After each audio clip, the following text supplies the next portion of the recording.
Islam yang sudah dicanangkan secara baik mulai terganggu. Ada kelompok yang beranggapan seakan-akan umat Islam harus berada di negara yang berlabel Islam, negara yang disestempel Islam. Maka kami akan bersungguh-sungguh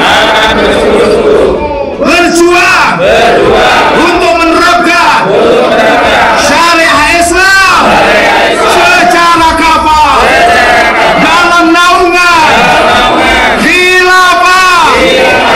Takbir, takbir, takbir. Banyak negara Arab mulai Sudan, Somalia sampai tekan Timur Tengah kono, Irak, Yaman, Afghanistan, Syria, Mesir, setempel Islam. Tapi apa yang terjadi di sana? Perang saudara, paten pinaten sesama umat Islam. Tinggalkan seluruh hukum dan sistem jahiliyah dan tegakkan hanya syariat Islam saja.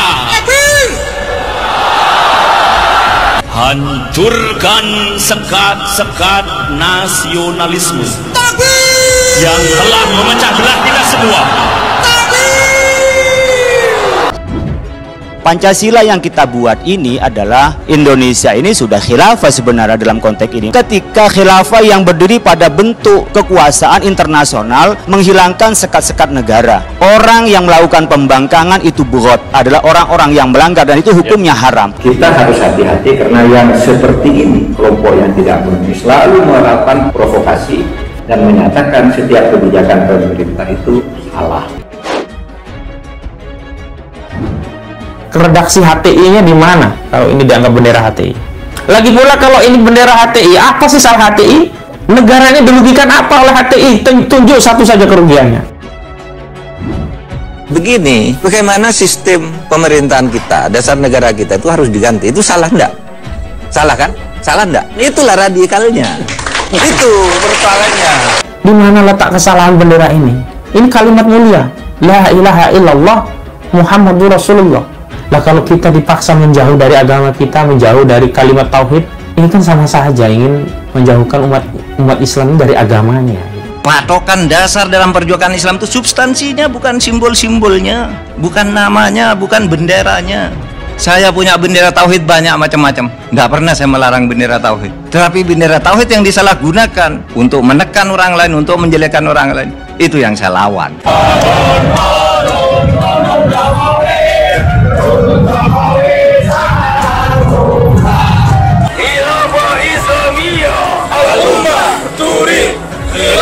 Islamiyah. Allahu Akbar. Khilafah Islam. Allahu Akbar. Al-Ummah turid khilafah Islamiyah. Terus lanjutkan perjuangan ini. Apapun yang terjadi di depan sana.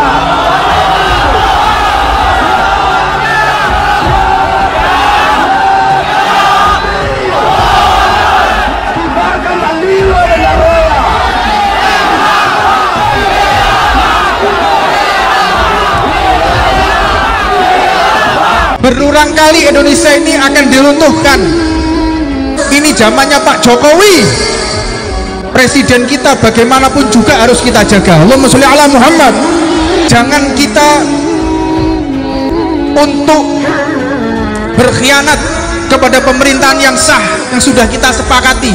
Negara Arab itu runtuh, Libya, Libanon, Irak, Syam, semua masyarakatnya dihasut untuk menggulingkan pemerintahan yang sah. Perubahan yang harus kita lakukan adalah perubahan untuk menegakkan khilafah. Khilafah. Sekarang Libya hancur, Irak hancur, Indonesia akan difungsikan dengan yang sama. Hati-hati. Apa hukum menegakkan khilafah, saudara-saudara?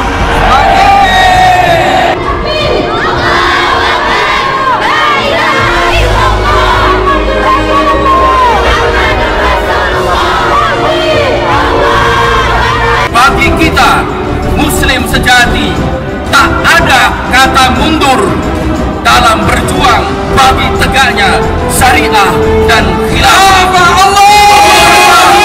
Khilafah itu punya visi untuk menjadikan Islam sebagai rahmatan lil alamin.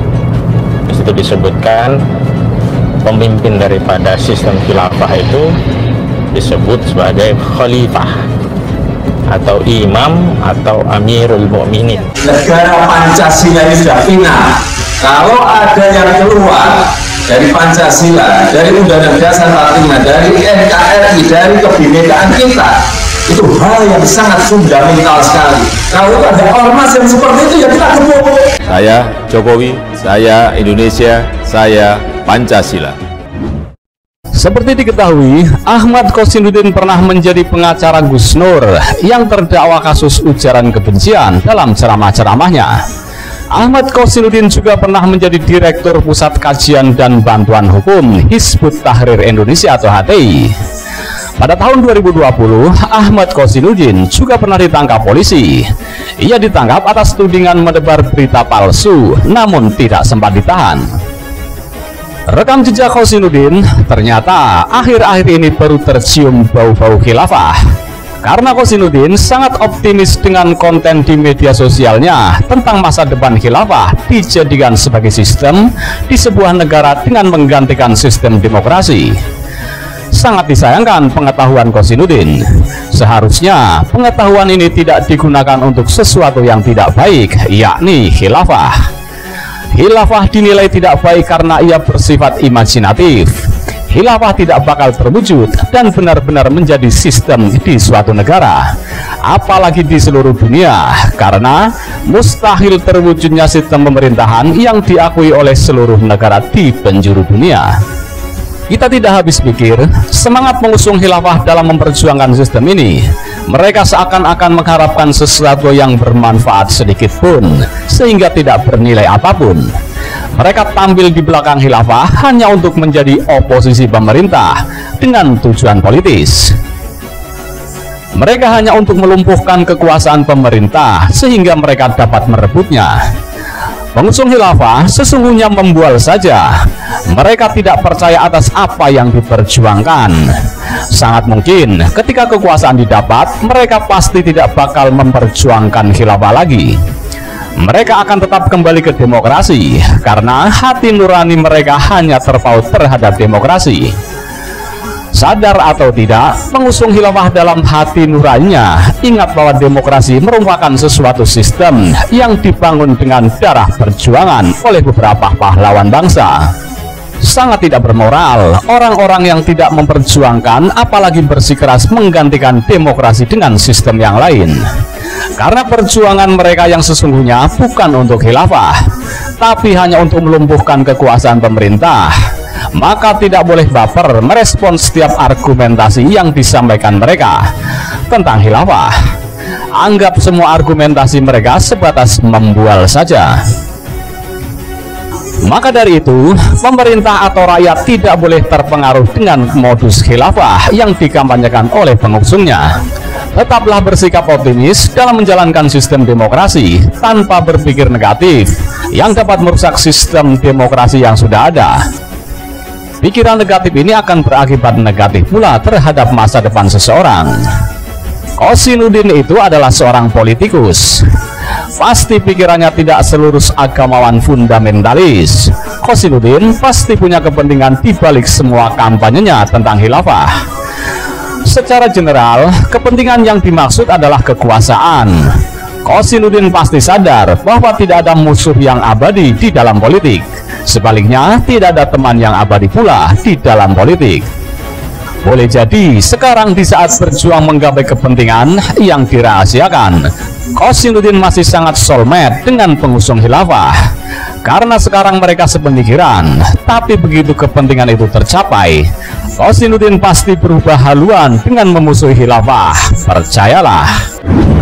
Saya menantang untuk debat konsepsi mengelola negara, konsepsi mengatur negara dalam perspektif demokrasi dan dalam perspektif khilafah Islam yang dipahami umat Islam dan kaum muslimin. Kita bisa berdebat kapan saja. Saya ingin tahu di mana dasarnya khilafah itu sebagai sistem. Kalau sebagai sebutan bagi pemimpin, iya. Oleh karena sebagai sistem tidak ada di dalam Quran dan hadis, maka khilafah itu seperti kata Pak Marsudi tadi bermacam-macam. Negara tidak boleh kalah.